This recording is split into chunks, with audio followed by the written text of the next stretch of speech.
All right. IG, we see you. All right, assalamu alaikum. Peace. I'm Coach Nazir. And I'm a Coach Fatimah, his wife. And I'm Coach Nyla. I'm also his wife. We are the founders of Outstanding Personal Relationships as well as the authors. Let's talk polygamy uncensored. uncensored. So if you really want to jump into polygyny and find out what's going on modern day and get an uncensored discussion, it's the book to get. All right, so today is very important. So what I'm going to do is share, and my wives will let you know what we're going to be discussing today because you want to pay attention. And if you are on IG, you probably want to go to our YouTube channel in order to communicate with us during that time for Q&A. All right? All right. So what we will be discussing today, is about challenges and about challenges in polygyny as well as conflict, and can you have a successful polygynous marriage with conflict? So I'm going to pose that question to you guys.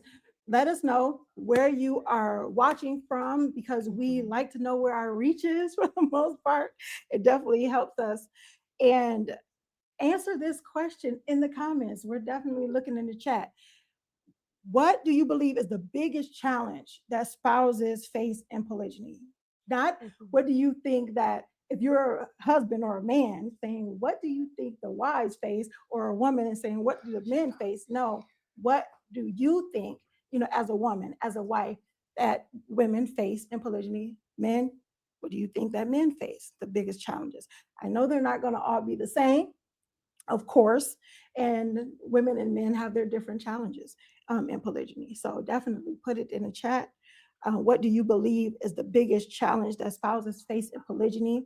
While we share, because sharing is caring, and get started with our live stream.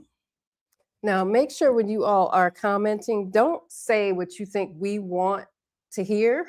So just be really honest. This is a great space. This is a safe space, prayerfully, to give your opinion on this, or maybe your experience on it, or some things you might want to change. And then we're going to just get into it, keep it real, and talk about it like we always do. Yes, and we talk about conflict. So we're not sitting here pretending like there's no conflict or there's never been any conflict. Those who've been with us for a while and know the story, you know that it wasn't all peaches and cream, sunshine and rainbows, and kittens and unicorns. So when it all comes down to it, we'll get into our story as well as what we've used to combat the challenges that we've had, also how we deal with challenges and stuff like that. What have been some of the things that have been seen as some of the biggest challenges? What do the ladies tell you? What have you experienced? Let's talk about that. Yeah, that's the question. Getting ready. I know, yeah, I want to see what Ohio and stuff like that. But what are some of these things as we jump right into it? Because we're not going to be here long, but let's get to it. No, we're not. I think there could be the conflict as well, challenges and things when, you get cut off sometimes. You say, okay, how do you regulate yourself with that? So when it all comes down to it, a number of things that I hear a lot is the jealousy and the comparison. So having going through the comparison trap and the comparison loop, and what that looks like. Comparing yourselves to your husband, comparing yourselves to your co-wife, what she has, and looking at lack instead of the abundance or the gratitude that you can have in your marriage. One of the things that I noticed with conflict is that people want to be confrontational. They just want to be, even if there's nothing going on. Some people are really into creating chaos where there isn't any. So oftentimes that couples with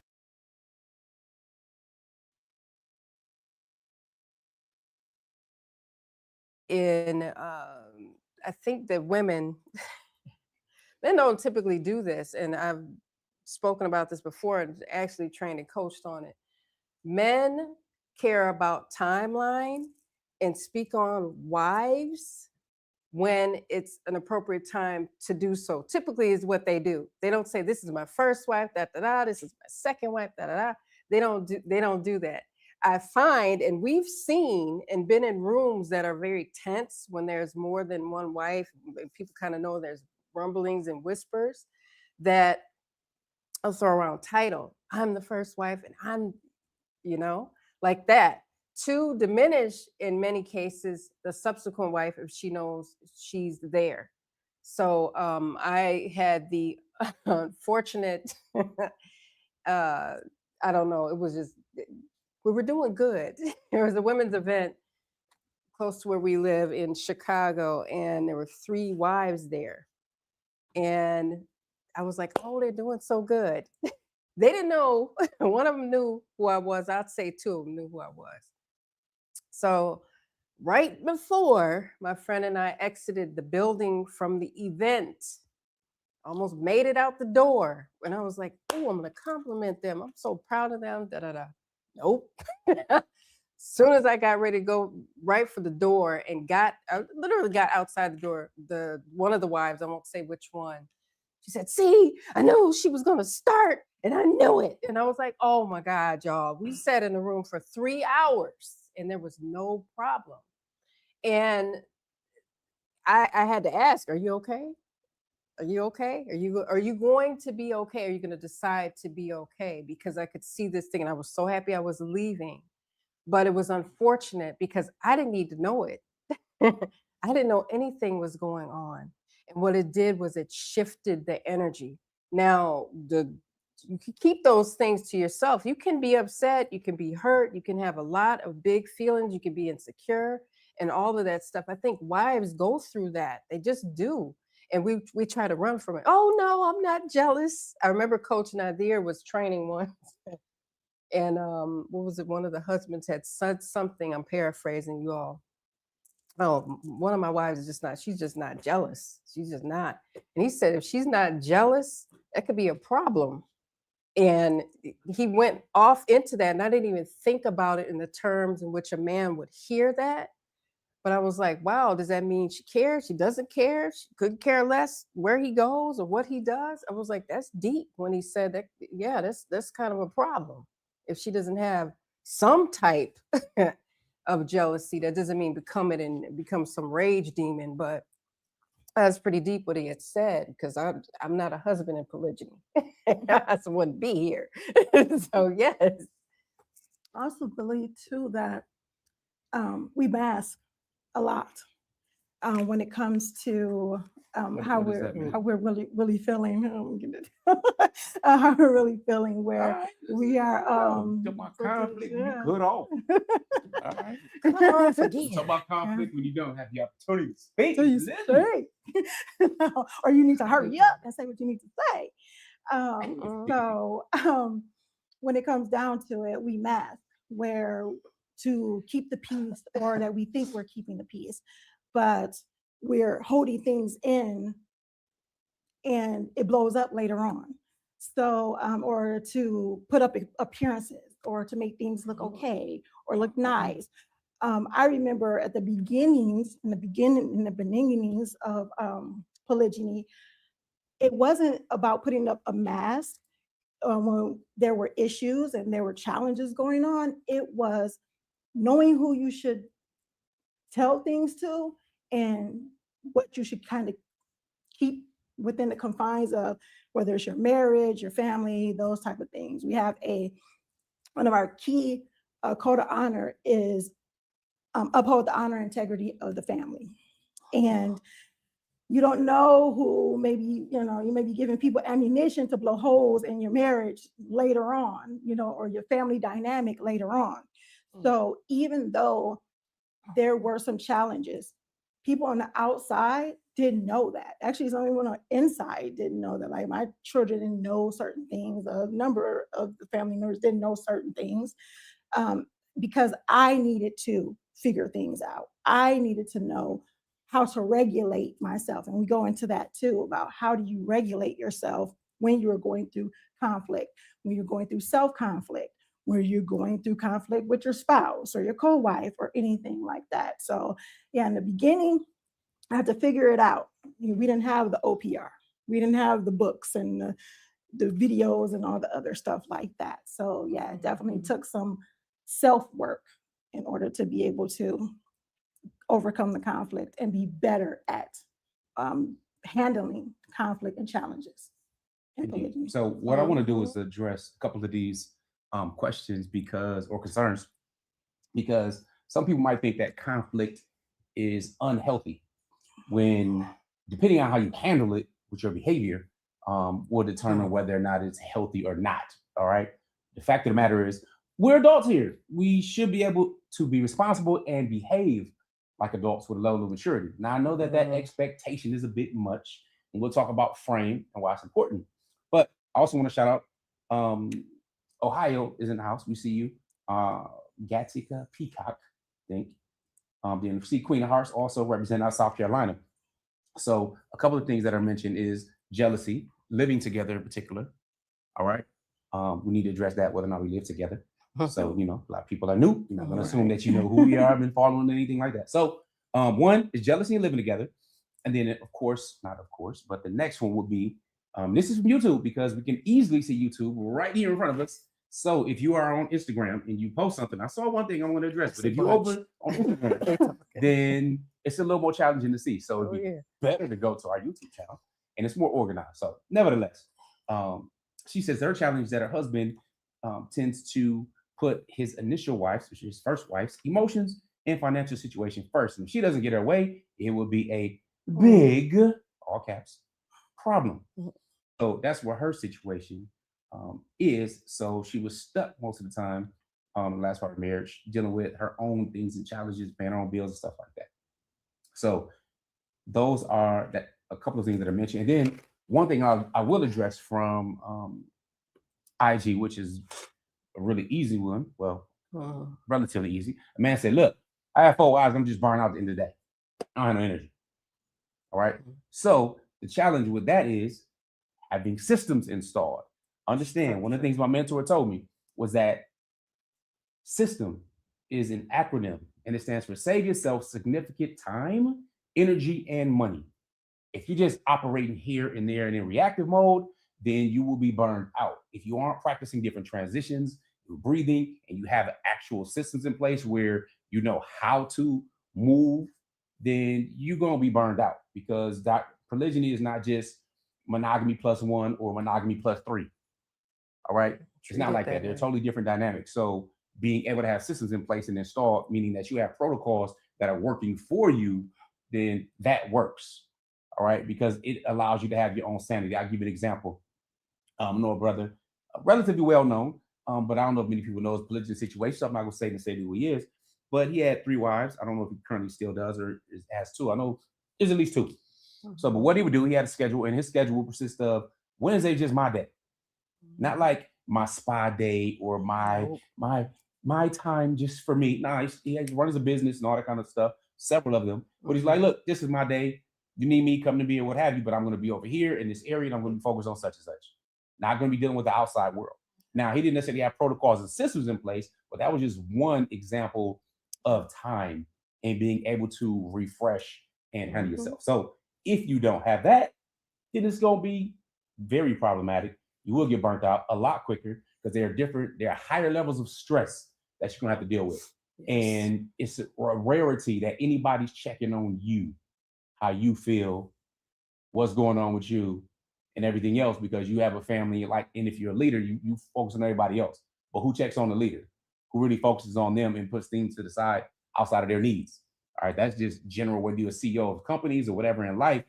And in polygyny, you're dealing with multiple different factors. Even though people think that polygyny is some man sitting in his chair getting fed grapes and somebody's fanning him and all this stuff, and he gets all these extra benefits and everything else, you are operating in different dynamics. So just know, if you don't have systems installed, then you need to get that right.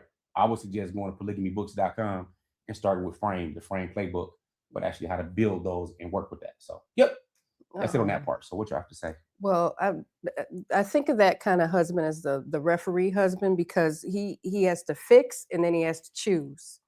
So usually when a man is doing that, he can become withdrawn himself. from the drama, from whatever. And we got to kind of think about who are we as women when we're forcing something like that, forcing him or painting him into a corner where he may feel like he has to fix something, which may force him to choose, which can create resentment because he's trying to put out all these fires and then he gets burnt out. And when he's burnt out, then it's hard to become present for the wives, his children. And when another thing is, and this is really, really important, when our husbands feel like they have to fix or choose, that absolutely weakens the structure of the family. Because some women want to choose struggle over structure. They're like, look, I'd rather struggle my way all the way up through polygyny and just make it hard, make his pockets hurt. I've heard so many things that are so terrible and toxic when it comes to that. And I said, okay, if that's what you want to do, then you'll reap all the rewards of doing that, which is nothing other than chaos in a negative household. And then we have to think about too, are we helping collapse our own families when we disrupt structure? The reason that this works, the reason that polygyny works and it's healthy is because it has to have some structure, some boundaries. And when the leader, because remember, I've said this before, we've all said it in different ways. We're leaders, the women, we're leaders, but just in different ways. We're not the leader. We're not the leader.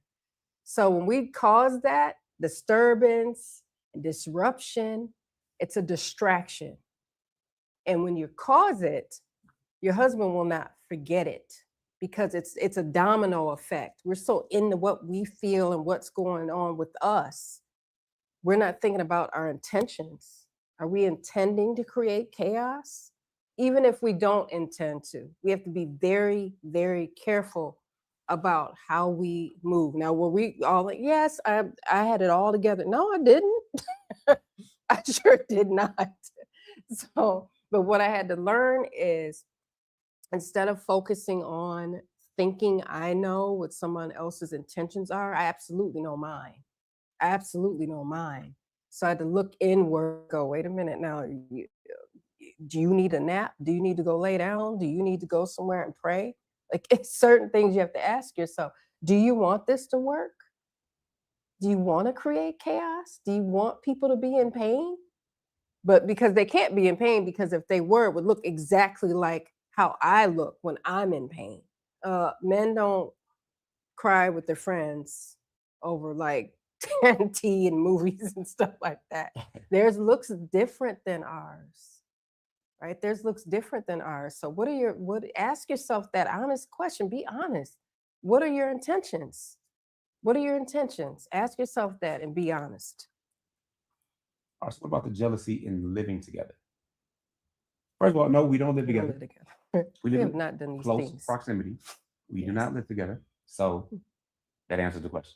Now, And we live together temporarily. yes, I was about to Go ahead, say, then. we have traveled together, and Coach Nyla and I, we had responsibilities because we were still mothering, but we would run to like the local, what was it?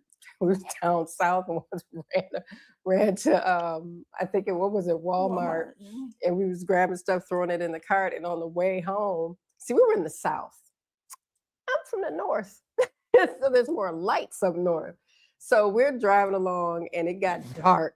We missed a couple turns, but what was really nice was that we made the best of it.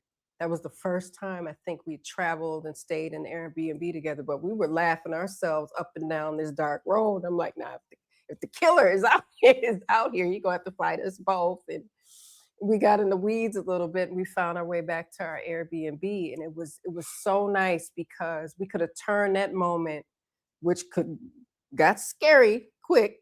It got so dark. But we made the absolute best of that trip. And this was in I don't even remember what year that was. We went down south. It was a road trip. And yeah, it was like 2021. Yeah, so this was, this trip was challenging and everything, but we didn't make it challenging on ourselves or the family. And we actually filmed down there. And people were like, speaker at that event. Yeah, we went to an event, but inside the house we were staying at, we made it as easy as we could for one another. And I think that's one of the times we really got to talk and sit down and get to know each other a little bit more. It was really, really good. So shout out to us for that. We could have acted a fool. We didn't. So, and our kids even bring up that trip. They bring up that trip because we had little ones with us. And it was a long journey, but we made sure we had a great time with each other. You know, I mean, even if we were laughing in the dark in the in the sticks down south on a dark road. So yeah, conscious decision making. Yeah, definitely when it comes to manning, I guess, jealousies, because You said Manny? yes, like when I say yes, manning jealousies. Explain Manning. it right now. Yes, Hey, I'm we are on. handling jealousies. It's like manning the Um, fort. Yes, manning the fort. Okay. Manning the ship. handling jealousy. Hey, I thought it was a Manning the pun ship, but not sometime. the Yeah. okay. Nasty, go watch. Shoot. Ask somebody. Yeah. So the one thing with Coach Fatimah and I, being able to communicate, being able to sit down and discuss different things with one another, and we actually created a plan. Being in the same location, being in the same house, like, okay, who's going to cook this time, or who's going to make this, and these different things like that. So we're not running into each other, stepping on each other's toes, and things as far as that. We have our belief that, Queen should have her own castle. We have our different privacies that we like to have, our different comforts, our different relaxation, Styles, styles, everything. So that's what we decide, and what we decided to have, and what works for us. However, that doesn't mean that the jealousies do not still come up, even being outside of that. And that's just because you have the whispers, or you have not only the whispers of Shaitan, you also have other people that like to get in your business, and they may think that they're doing something helpful, and they may think that they're, doing things that, what you want them to do, like they have your back and they have your side, those type of things. And they're causing more discord and discomfort in your marriage. But the thing is, like Coach Nazir said earlier, we're all adults here. We have our own autonomy. We should be able to decipher when people are trying to harm us. And we should be able to have self-leadership and understand what we must do to get over the jealousies. We're not saying that the jealousies don't happen and that they're not going to be that. But the thing is asking yourself the questions, like Coach Fatimah said earlier, asking yourself these specific questions and being honest with yourself and figuring out what the outcome is for you and your peace and your calm and your happiness, and being able to put those systems in place. You don't always have to wait as a woman, you don't have to always wait for your husband to do it. Coach Fatimah and I, we didn't sit there and just, hey, Hubs, can you just make the plan for us? Can you, put it together and everything like that? No, we created that stuff. Same things that we do now. Whereas homeschooling the children, putting family meetings together, all these different things. We do these things together. And it's because we put on our big girl panties and say, you know what? Let's do this. Let's self-lead and lead each other. Right. And quit trying to put on your husband's drawers while you at it. One of the things we understood, like from the jump, you can be triggered, but being triggered is different than being threatened. It's completely different. You can be triggered. Men wouldn't believe the things that women get triggered by, because they don't think about them, because it's not important, because it might be petty, or in the grand scheme of what a man has to do. If he has to build a structure, he doesn't have time to figure out whose moods are what and who got the same shirt on and what color. They're like, huh? Because it's so silly and immature that they will not make time for it. And we go, well, you're supposed to make time because I don't, it's like, what? No, we'll make time for things that are going to really upset, again, what they're trying to do with their family. You know, it's your family together, but the husband is the leadership. That's part of the structure here. It's very important. You know, one of the things, listening to my wife speak about these different things, right? And it's about communication and basically setting these boundaries and having the willingness to do it and be mature. Look, we talk about the framework, all right? It's called Frame. Matter of fact, if you are on Facebook or on YouTube watching, you'll be able to see this image across your screen. And it's pretty dope. It's going to explain a lot. But not dopey. All right, that's the frame spectrum code, right? These are the 7 different levels. But I want to talk about frame. Frame is an acronym that we came up with to really break down a few different areas because we've been in polygyny now 15 years. Let me take this down for a second. Oh, wow. Been in polygyny now 15, soon to be 16 years, been in Lots Island. And with that being said, some compare yourself to this chapter, basically 15 or 16. So that's can be an issue, right? Because you're looking at something, you're looking at more of an end result of some churning and some challenging and stuff like that. Like when you go to a jewelry store and you're looking at the gold and everything, you're like, oh my goodness, this is nice and all that type of stuff. Whereas many people don't even recognize gold when they see a real actual gold nugget out the dirt. Wouldn't recognize it at all, right? So it has to be purified and everything else. So there are challenges. So it took us several years of challenges to get to the point where we finally got to a satisfactory point to be like, all right, are we going to share this with other people and help them benefit, get more baraka and blessings that way, or we just going to keep it to ourselves like most successful polygynous families do? They keep quiet, they go about their lives, and they just move, right? So we decided, of course, the former, to go ahead and really empower others. So the thing is, when you're talking about communication, here's one of the biggest challenges. One is unexpressed expectations, all right? Another way to describe that is assuming or assumptions. All right. You have an expectation of something that has not been expressed, agreed to, or anything like that, but you still expect it. That's called an assumption. Right. And it happens all across the board, back and forth. Well, I thought you're an adult, so you would know this, or I thought you, and all this type of stuff. Now there's more conflict, and depending on how you deal with that communication, lack thereof, or avoiding it becomes problematic long term. Whether that's planting seeds of different resentment, whether that's weakening your leadership as the husband, whether you getting looked at and you're like, okay, well, I want this, is that, but you being soft about certain things. Polygyny doesn't really allow that. It's going to expose that because polygyny provides another level of pressure. And the pressure is going to either promote you or it's going to expose you. Either it's going to break the pipe or it's going to make a diamond. So being that leader, like my wife's talking, yeah, we believe in gender roles. I'm the man of the family. I'm the leader of the family, right? Like a company has to have one CEO. You have co-CEO, it's going to be a problem. All right. So ultimately, the decisions and the leadership and the structure lies with me. Now, I get their wisdom from where they come from and everything else. Absolutely, because we're also a team. But you only have one head coach. You know what I'm saying? So with that, again, frame for men stands for, the F stands for fearless. Now, when I'm dealing with men, one of the things that is generally out of control is egos. Egos. So ask them to rate themselves generally on a scale of 1 to 10 without using 7. Many are like 9, 8. Just, that's men speaking aspirationally, how they want to be seen versus the reality. And then R stands for reliability. Okay. A is ambition. What you moving toward? This, again, polygyny not for average, everyday mediocres. Period. We'll call them mediocres. Yes. Mediocres. The M for masculine. Yes. And the E is being exceptional.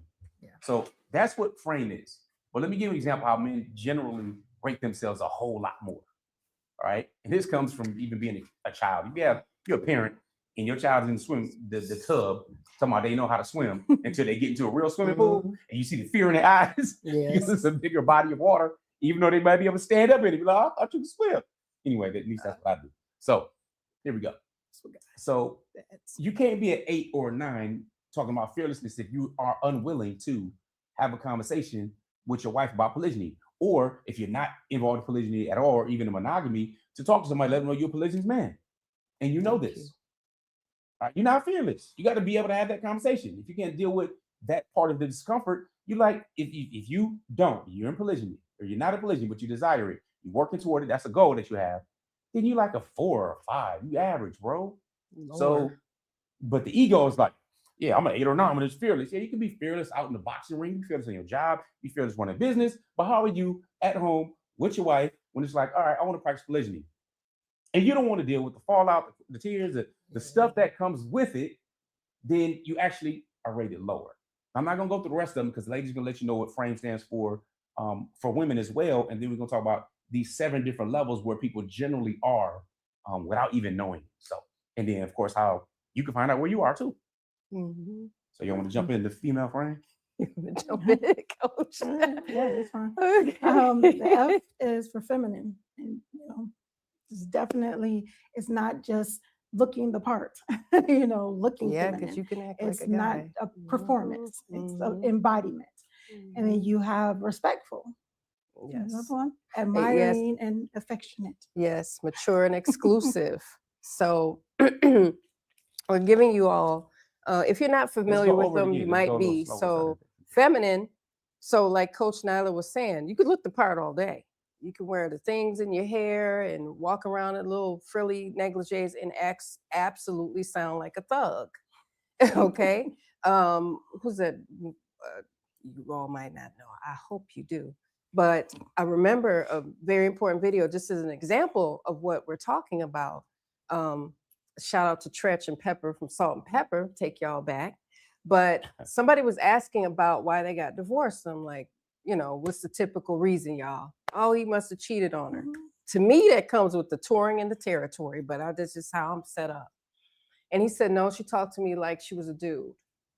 He said, so I was constantly getting talked to like I'm talking to another man. She looked like a female. Some people debate that. There he is, boom, right on cue. I knew he was gonna say something. So I don't know if it's the shoulders or what it is, but I think she might look like her pops. I don't know, but that's just again me. But when he said that, that was important. He said, I can't be married to somebody that talks to me like she's another dude. The last time I checked, she's from New York, he's from Jersey, and it was like fire and ice. There is a whole So when East Coast video series of women from New York, how they y'all talk know, with teens and how they're more it's aggressive and stuff. I'm just saying, it's rat-ta-ta-ta kind and of a all little that known energy. So yeah, thing. so I remember somebody made a compliment in a comment about Coach Nyla and I. And they said that we remind them of 1950s wives. Hey, I don't know if it's because we're not grabbing our just like men or like posturing ourselves like men, crossing our legs. There's a number of different things and reasons why somebody would say that. And even for them to say that, they have to be a certain age. But where I come from or where we come from, it was not, and it is not attractive to act like you are a man. So that's important. Respectful. I would hope that this did need to be broken down. But one of the conversations Coach Nyla and I had, it was really a great one. We were talking about how we as women don't know everything that a man is thinking about when he's thinking about being disrespected. Because we didn't see, we were like, wait a minute, I didn't even know, I didn't even know certain things were disrespectful to men. Okay. One of them, ironically enough, is getting interrupted. And we like to do that when they're working because women feel like they want to connect. And one of the ways we do that is when a man is being quiet, X, Y, and Z. We're like, hey, I found out that whatever meaningless information we might want to give them or update, even if it is meaningful, they look at that as disrespectful because it's distracting them from what they need to do. And we're just seeking to connect. So something so easy, because we wouldn't mind if somebody told us a story and shared with us, and men are going, oh my God, that's great, but we're not right now. And then you mentioned admirable and affectionate. Yes. All I want to say piggyback. right. Real, They're like, oh, the respectful part real Allah quick. Akbar. One of the things too about respect, and a lot of times it goes into how we communicate with one another. And every time I think about this respect, I say respect and communication, and it reminds me of this Mr. Omar's Mhm. classroom, respect and cooperation. However, I digress. Mhm. But being able to deal with what I call the 3 T's, and it's like the tone, temperament, and timing. And when we get that wrong, and it's that assumption stuff that Coach Nazir was talking about, when you assume certain things, and how it can cause some discord. And then you got to understand what your tone sounds like, because it can be snippy, it can be standoffish, it can be a snide remark, or certain things like that. And going into that where it connects with the femininity, when feminine women do not do that. Like, that's not embracing your femininity. So it's like that masculine energy comes out, and it makes a lot of sense when Tretch made the comment about I'm trying to be with a woman, and I can't be talking to a dude all day, and that's supposed to be my wife, type of thing. And that also goes into that respect part. Men talk to men in different ways, but women and men do not talk to each other. A woman does not talk to a man, or shouldn't, not a feminine woman, talk to a man like a man would, or a man talk to a woman like he would talk to a man. It's different. And so the respect levels change when you start raising up, or you're disrespecting, or you making side comments, or you're hitting below the belt. So yeah, those are the things too we have to watch out for when it comes to respect. And then another thing about respect too, and we'll move on, but self-respect and dignity, the beautiful thing about that, if we really dig into that, is that behavior isn't reactive behavior. So when people say, oh, do y'all argue? Do you fight each other? You ever fought any? At what point are we gonna have some self-respect and some dignity, even if nobody else has it? Responding is important versus being reactive. And we've all had moments where we're reactive, but that goes into maturity. So I don't think any man runs around and says, I really can't wait to marry a really immature woman. Oh man. And then marry another one. And then another one until I get to 4, and then build a family with a bunch of immature women.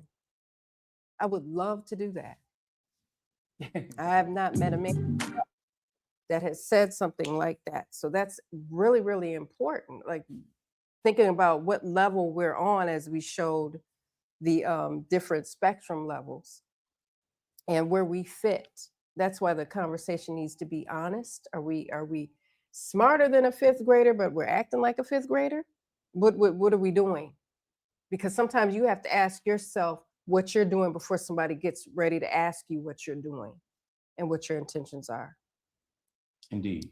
So let's go back to the frame spectrum code, because the frame lets you know what you need to work on, whether you are in polygyny, whether you're single, whoever you are. All right, as a young man, increasing your areas when it comes to fearlessness, reliability, being ambitious, masculine, of course, striving to become exceptional. Right? Polygyny is not for average people. Like, polygyny ain't for everybody. Duh. There's literally not twice as many women on the earth than men. So of course it's not. Matter of fact, on the earth, and we know this, at least according to whoever puts these numbers out there, and who, is that there's about 0.5% more men on the planet than women. Okay. Now, where I come from, there are far more women than men, being in the United States of America. All right. And be real, everybody on the planet is not open to you. So making those types of statements just kind of exposes the lack of maturity. Like, well, there's more, religion doesn't make any sense because there's more men than women. You really trying to you Don't checking the go down China that market? You road. think the Chinese market checking for you right Don't now? go down that The road. Cambodian market. Okay, so let's just be The real South about it. Let's talk Asians. about the limited amount of prostate. Nevertheless, frame spectrum code. Here we go. There are basically 7 different levels. And again, if you're on our YouTube channel, you should be seeing it pop up in now. All right. And on IG, I'll get to that one. So there are several different levels. The lowest level is what we call C1, the corrupt. All right, those are the lowest of low in society. A lot of their jobs tend to be politicians, presidents, people that commit mass crimes, for example. They make people disappear, whether they're babies and others, and bring all kinds of pain. Those people are corrupt. Really ain't no saving them. All right. And those are the ones that we know are going to hell in a handbasket, despite what happens at the funerals. It is what it is. They curse. Then there's the C2, the combative. This is just above the corrupt. They're not necessarily having these evil intentions from the get, but they are combative and they behave a certain fashion. I mean, we talk about men and women, but it doesn't change, right?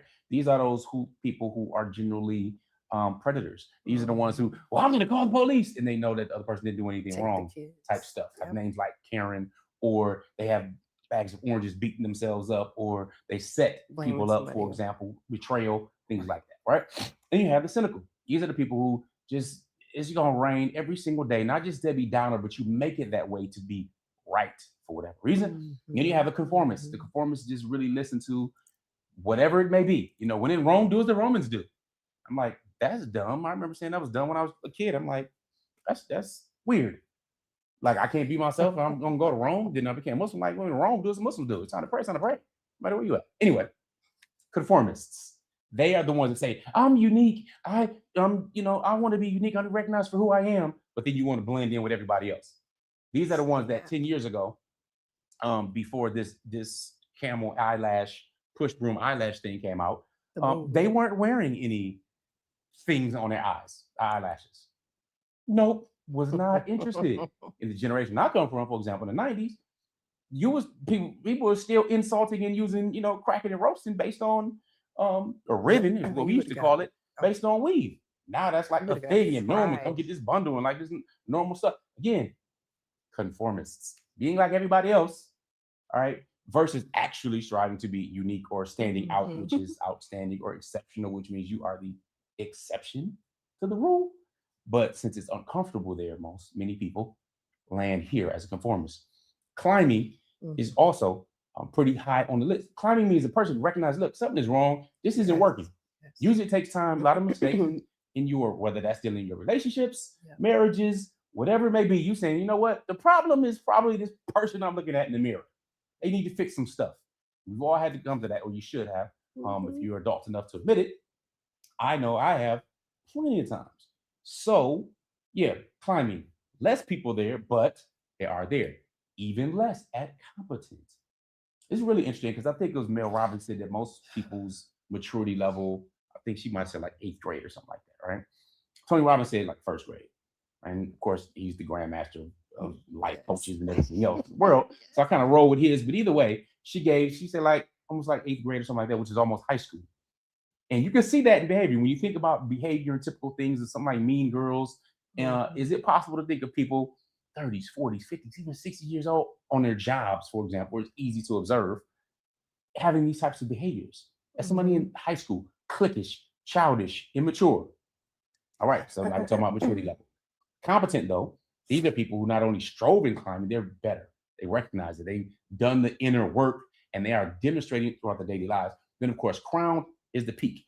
It's the person who's already enlightened, having wisdom, and operating at the highest levels, utilizing their frontal cortex to pause and think and respond and be proactive versus being reactive in situations.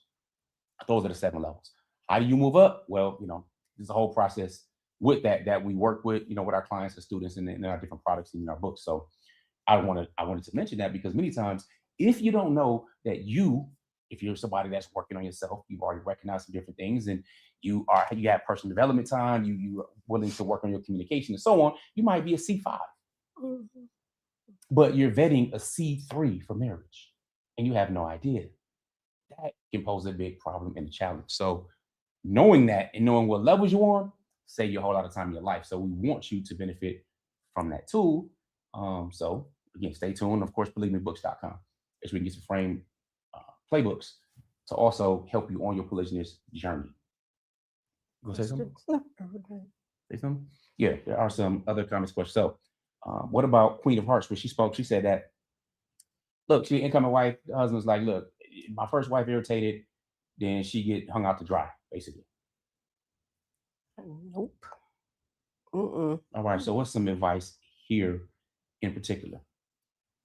I'm gonna say something about this. Marriage is a serious undertaking. It's a blessing if you have it with the right person. And just because he's married and you said the initial wife isn't happy, you're not married to her. You're not married to her. One of the things that I tell initial wives as an initial wife is to be very careful what you say, because someone could easily say it about you. See, it's okay when it's not you and it's someone else, because you walk around with this privilege of being first in a society that counts how many wives and who's coming in second, third, and fourth. This is not some relay race. This is not a relay race. So it does not matter. And when we go use, oh, I'm an initial wife as a flex, you look like a fool. You look like a fool, because what ends up happening is the man is not looking at it in those terms, and nor should we. Part of having dignity and self-respect, I found personally, is not letting somebody else disrespect the role of my co-wife. So there's no side chick or lesser than or wife hierarchy. I remember somebody asked me, oh, aren't you in charge of like the wives for Coach Nazir? I said, absolutely not. They had parents, they had mother, they had father, they had the things, they had people to raise them. I'm not here to mother anybody. They're adults. It's not my job, nor would I want it to be my job. So when we get disrespectful with our tongue, and then it exposes what's in our heart every single time. So there's no talk of side wife and baby mama and all this stuff and jump down and outside kids and all of this, all of these really, really disrespectful terms, because we think, oh, I'll say that and then that'll make me feel better. Why should that make you feel better? If that makes you feel better, then that's saying a lot about your character. And that might be the reason that you're acting the way that you do, because you've placed privilege on yourself. And that comes with an arrogance. And it's very disrespectful to just speak, oh, you know, my marriage matters, but nobody else's marriage matters. And to diminish someone else. But as soon as someone does it to you, you're upset. You campaign for your own ego and sit up and let somebody else, including yourself, be disrespectful when you know full well that this is a marriage as well. And it's not beneath yours, it's not above yours, it's not any of those things. So be very careful what you say. It comes up out of your mouth, because it speaks volumes. It speaks volumes as to what's inside your heart. And no man in a family wants to hear his wife, any of them, diminish the other one, or diminish his marriage, or just be disrespectful. I don't introduce my co-wife anything other than her by her name, or to really wreck somebody's day when I know they're trying to disturb my family. Oh, that's my husband's other wife. Oh, Lord. Oh, my God. They'd be ready to flip the table. Because, oh, how can you go? What do you mean? How can I say that? How can I call it? Because that's what it is. Now, if that messed up your day, that's fine. It won't mess up our day or our family. All it will do is strengthen it. So be very mindful of what your tongue says. That's interesting too, because I actually say, well, that's oh wow. I say my husband's other wife, so they can understand what that means, because sometimes people don't know what co-wife is. I explained it to my grandma before. And she was like, oh, okay. Yeah, I wanna- What did she say? Because I wanted to comment one? on, He take the one I was just talking about. yes. She says that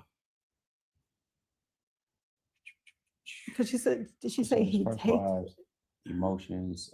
Her challenge that her husband concerns puts his first wife's Yeah, concerns and assumption, emotions too. and her financial That could be situation an first. assumption. And if she doesn't get her way, it will be a big problem. Oh, okay. Mm-mm. Yeah, that goes back to the leadership system Yeah, with men. that's what I was gonna. Mhm. You know what I'm double saying? check. I've spoken that you don't have any protocols or whatever in place, then you'll be a victim to manipulation easily, whether Right. they're trying to And that ain't manipulate with or not. everyone. And that's what we have to do. Even as women, we have to be mindful of that as well. We may really want to be with a person and miss the flags, the red flags. And just like when we talk about men vetting women, and it's a similar thing when it comes to being mindful of that leadership. I did a video a while ago. It's like, are you recruiting losers to your winning team? And that goes both ways when it Yes, it comes down does. to it. Where it comes into the maturity, everybody's not going to be here to start. But if you see where it's not progressing or it's not improving, and it's these different things, and it's a lot of put off and put off and put off. I had a client who was put off for over 5 years, and it was still consistent and still ongoing type of thing. Sometimes He's the it's wrong it, guy. it's what it is. You may have to cut your losses. Yep. I'm not saying what to do or anything like that. Except for make sure you are having the proper conversation. It's not going to be the easy conversation. It's not going to be the most comfortable conversation, but it would be a conversation of clarity. And that's important to move forward, because it will save you heartache in the long run. It would save him a bunch of stress in the long run. And it would just, it'll be what it needs to be. And when men don't have the conversation, and if we don't listen to it, that'll weaken the structure of the family, whether you all want it to or not. So when I tell women, look, I don't know, my husband, I think he wants to bring it up. I didn't bring it up to him. And then he might understand or feel safe in talking to you about it. So part of having the conversation, like Coach Nyla, I'm glad she brought that up, because that's really important. If he doesn't want to bring it up, or you feel like he's uneasy about bringing it up or concerned about your reaction or response to it, bring up the conversation, invite him to the conversation as well, and know that he might say, I don't know yet. And that's okay for him to say that. That's his life too. That's we don't get to control how he responds to that. Whatever way he responds to this question or you bringing it up should be a safe space and be acceptable. Okay? Because you don't want to have to reinvent the wheel with this conversation. Who knows? We have a few minutes left, right? So here's the thing. I'm gonna read this one question or a comment. It's really important, and it's real. I like the comment. It's real. So even if it wasn't, didn't like it, probably still read it anyway. All right. So polygyny is a difficult space to learn maturity that I was not modeled. Where is the line between self-abandonment and selfishness or selflessness in polygyny as a man and woman? So basically, where's the line between self-abandonment and selflessness in polygyny as a man and woman? Anyone want to No, address? you should go. All right. We just got As a- Hit it, Coach. between what is it? What she said? Between self-abandonment and selflessness. That's more for a woman, though. I think the question is likely posed by a woman. But this is what I'm saying. This is why I say that. Is because as a man, you already have two basic primary functions that everybody knows, right? The two P's they say protect and provide. Or provide and protect. Whichever way you want to say it. And you say, to make it even sound even better, you throw another P on it. So you got protect, provide, and preside. Boom, right? You're supposed to lead. So with that being said, men don't generally think of me. All right. Men are generally taught if you have to provide, you're not talking about men have to provide for themselves. Men generally go and take from me and think of we.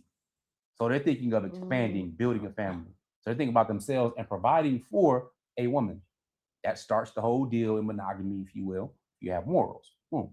And then you have children by providing for them, and so on and so forth. So that's why I say it's generally not a am I abandoning myself type thing, because as a man, you take providing and protecting if you are raised upon some form of morality, and this is general across the board, as a duty.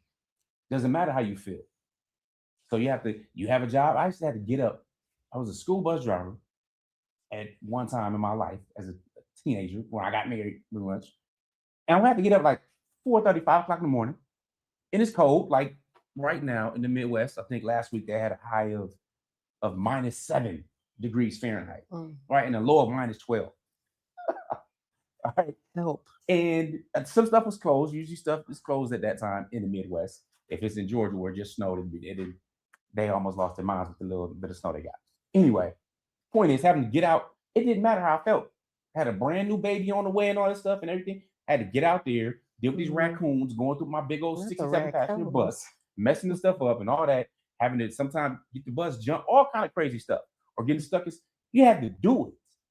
You know what I'm saying? An excuse is just a reason to be useless. You still have to get paid, take care of your family. So men generally, this theory to launch living at the house, that's not something that's respected by other men, nor is attractive to women.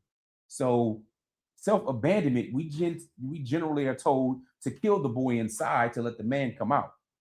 All right, because men have to deal with challenging things. There's an amount of suffering that you're gonna have to deal with as a man. The challenge is not maturing enough to understand when it becomes a detriment to yourself. Yeah. I mean, so when you got World Health Organizations and all kinds of CDCs and everything else that go and they talk about, all right, well, yes, men die sooner. They die. They have a higher levels of stress, take on more dangerous jobs. They tend to off themselves 3 times more than anybody else. All right. And there's a lack of concern in social circles.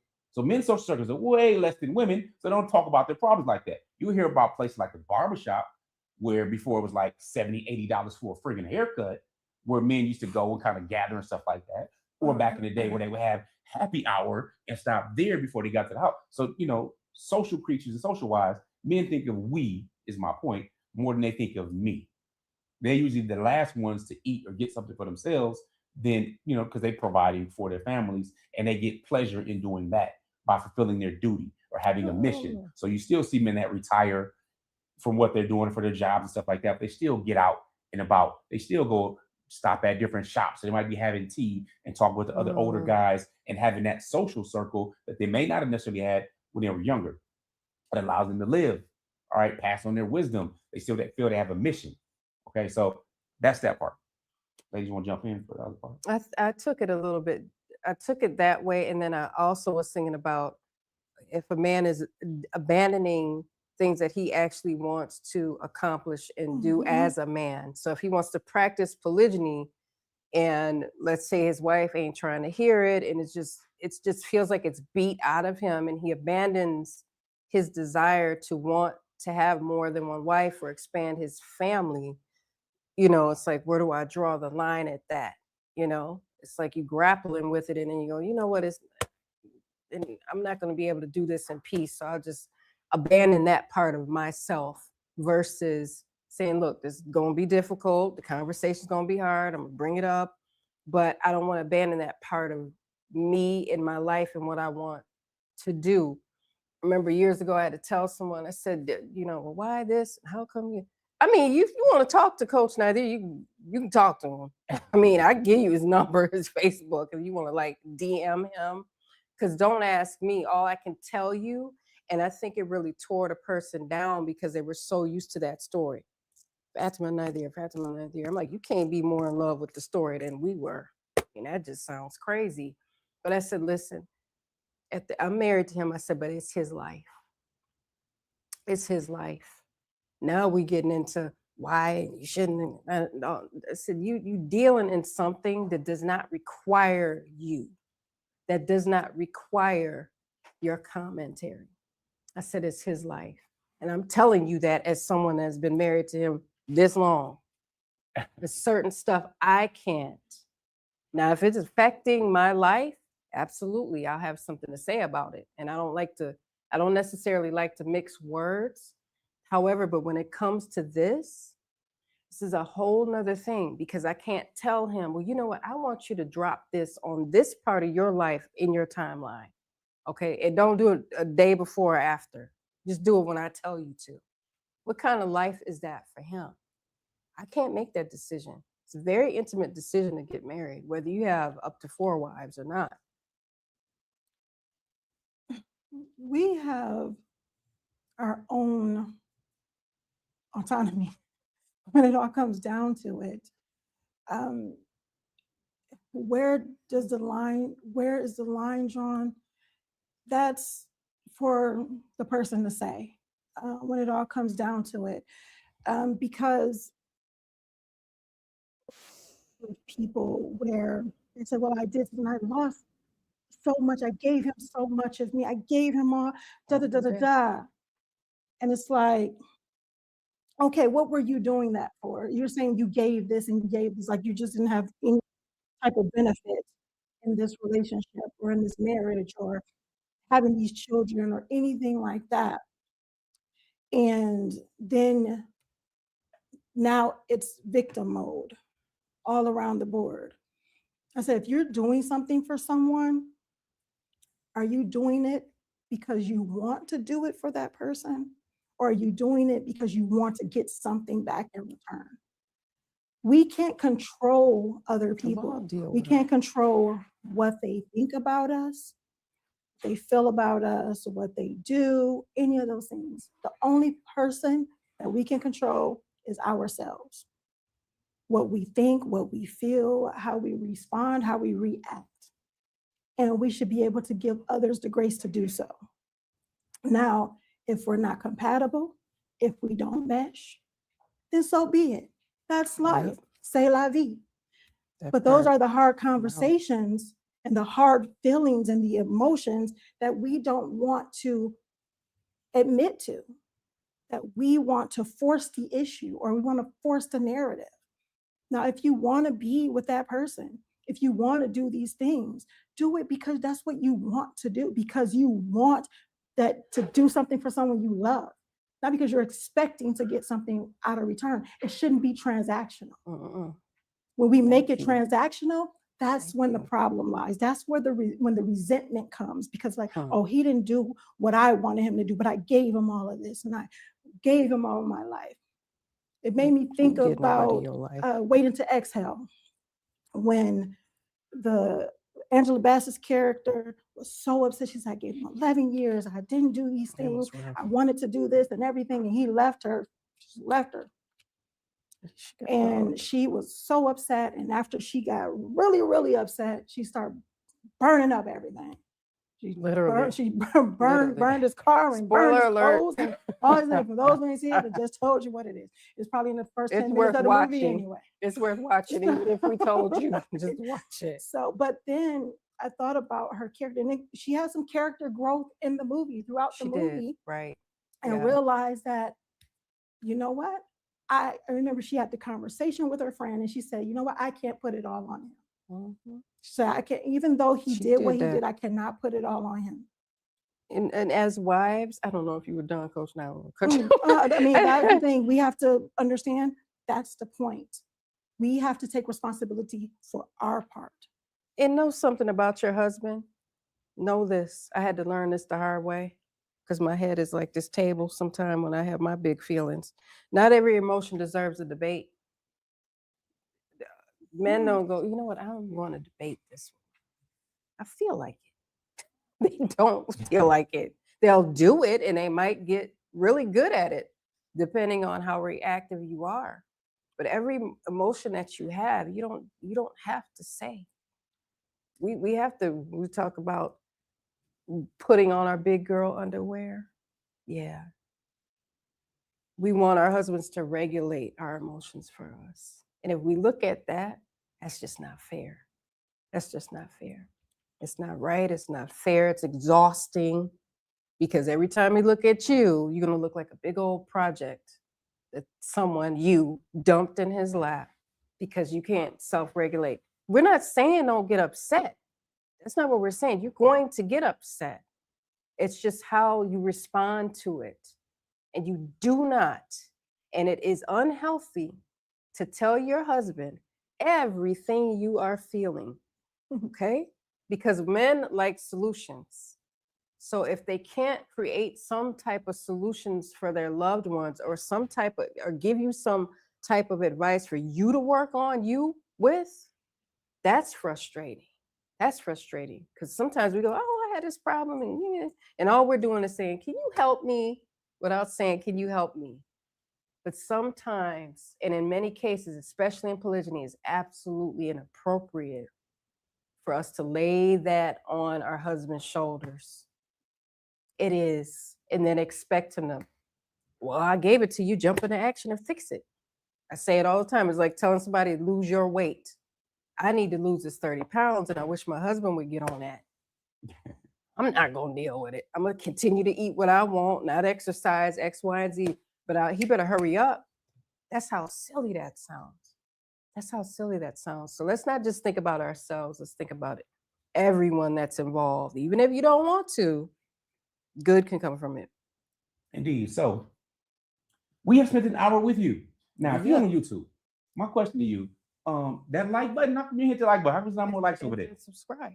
I remember I saw a video of Kevin Samuels like, I'm not starting to get these likes up.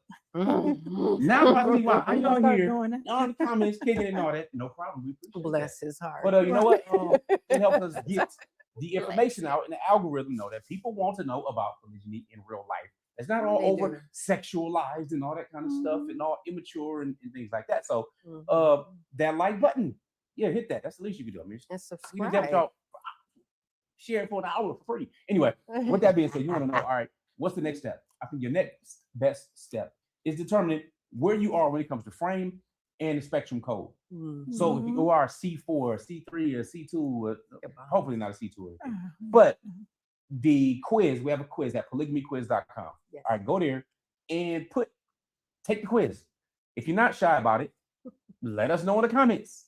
All right, if you are watching this as a recording because you missed the live, welcome, congratulations. We're about to wrap it up, but you can still go to polygamyquiz.com as well. Find out where you are. It takes a few minutes to actually do it. We suggest you be honest with the answers. We're not watching you, and then find out really where you stand. All right, if you've already taken it, you're looking for the resources and want to understand frame better, you want to have that forbidden conversation about polygyny, want to know how to vet a woman properly, or you want to know about the feminine frame and so on, simply go to polygamybooks.com. And can I say something? Can I just say something? Because Coach Nyla and I, we see what's going on with the quiz. We see that the men are completing the quiz. We want you ladies to complete it. Because you duck your head in and you leave. This is too much for me. Yeah, this is too much. I'm scared. I'm scared. Don't be frightened. This is a really amazing tool. Take the quiz, complete the quiz, okay? Don't worry, it won't bite. It's not about judgment. It's about you finding out where you are. Yeah, once you know, then you know what. You know where you are. You know where you can measure yourself. And they say you don't know where. What they say is that you don't know where you're going till you know where you've been. You need to know where you are right now, and then you can move forward. Yeah, we're taking our poly IQ test. To start the process, but don't let it intimidate you all. Okay, I'm just telling you that because I'm like, oh, they started and didn't finish it, and you might surprise yourself too. You might surprise yourself in a good way. What'll surprise you too is that you have the opportunity. One of the questions lets you know if you want to connect with one of us, leave your information. And what we'll do, we'll text you, literally us being texted, not AI, or whether that's SMS or it's WhatsApp. So you got to give us some time because sometimes we don't, this a lot. But if you want to reach out to one of the coaches, you got to complete the quiz because it's the last question. So you leave your number and which coach you might want to have, hit you back or whatnot, or schedule something. Then that's there. Nevertheless, we're done. We appreciate you. Next week, preferably about this same time. Same station. Maybe I think it was Super Bowl next week. Yeah, I don't know. Saturday, Sunday. I don't know. It'll be the weekend. Either way, it'll be the weekend. If you want to email this or you subscribe to what we are doing, subscribe to our YouTube channel, you will get notified, and be aware. So with that, we're going to end with GLC and hopefully see you at our website benefiting. Make sure you are growing intentionally. Loving fearlessly. And connecting on a higher level Every single day. One last thing, one of the sisters from mom. She said, Girl. didn't score like I thought I would Right. when I took it, Hmm. with a smiley face. Hey, it is what it is, right? I So didn't we either, appreciate girl. you being honest. All right, y'all. I'm gonna stop this stream. Stop you over there on IG. All right, IG, And we up. Perfect, got some good stuff. Like, All right, I'll make a peace. piece. I'll make peace. a piece. Stop it.